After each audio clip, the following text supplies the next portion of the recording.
Hi, I'm your host, Caleb Thompson, and each week I'll bring you the Caribbean Diaspora Weekly, a TV show with the targeted objective of connecting the Caribbean with Caribbean communities overseas.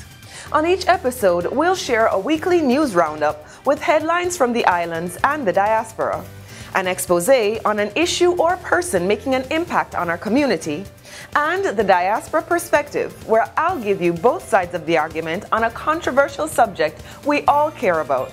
Here's a quick look at the weekly news roundup.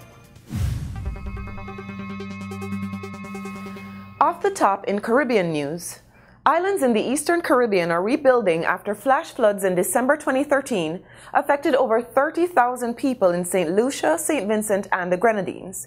These islands are recovering access to water, markets, and electric power through US $36 million in funding provided by the World Bank. The Caribbean community is calling for the United States to end its 50-year embargo policy against Cuba.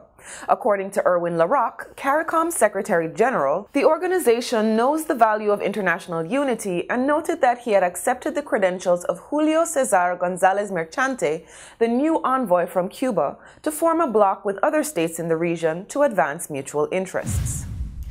After we've shown you the news of the day, it's time to explore something educational, cultural, socio-political, or just entertaining.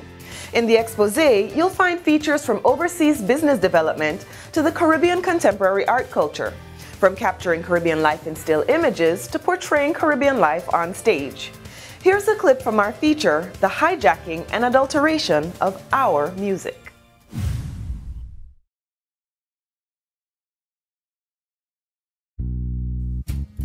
I am not going to say that anybody is hijacking reggae.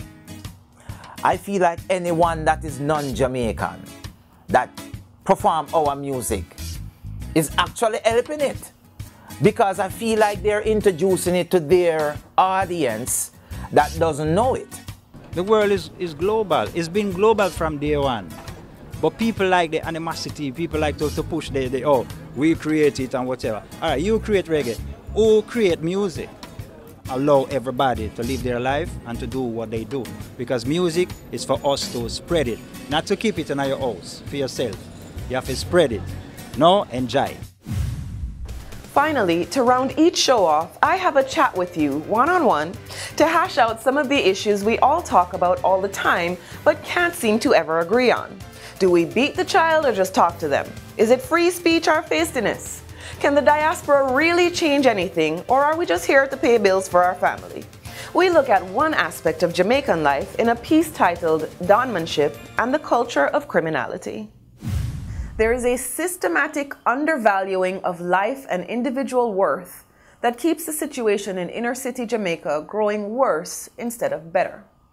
Our culture isn't like Africa, where children are taught that education is the most profitable currency. Here are some easy examples. Obviously not all, but many of our young men are taught that speaking and writing properly means that you're a sellout or an Oreo, that new shoes are a much higher and better purpose for your hard-earned money than stocks and bonds. Obviously not all, but many of our young ladies are taught stuff like peddling your flesh to the highest bidder will get you the furthest in life, and that if a man doesn't beat you, he doesn't love you, and that birth control is a sin, and if you really love a man, you'll get pregnant for him. As an educated woman, my response to garbage like that is, what a blouse and skirt.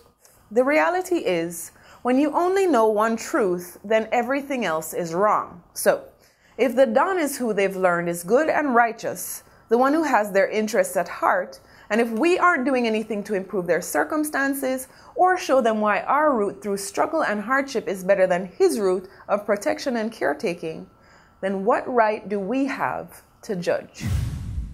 This is just a taste of what's to come on our first complete season of the Caribbean Diaspora Weekly. Visit thecaribbeandiaspora.tv to find out where to watch locally, to submit story ideas, or to learn about how your business can reach our Caribbean and diaspora audiences. We always want to hear your feedback. Follow me at Caleb or email cthompson@caribcast.tv. Thanks for watching. I'm Caleb Thompson. We'll see you on the Caribbean Diaspora Weekly.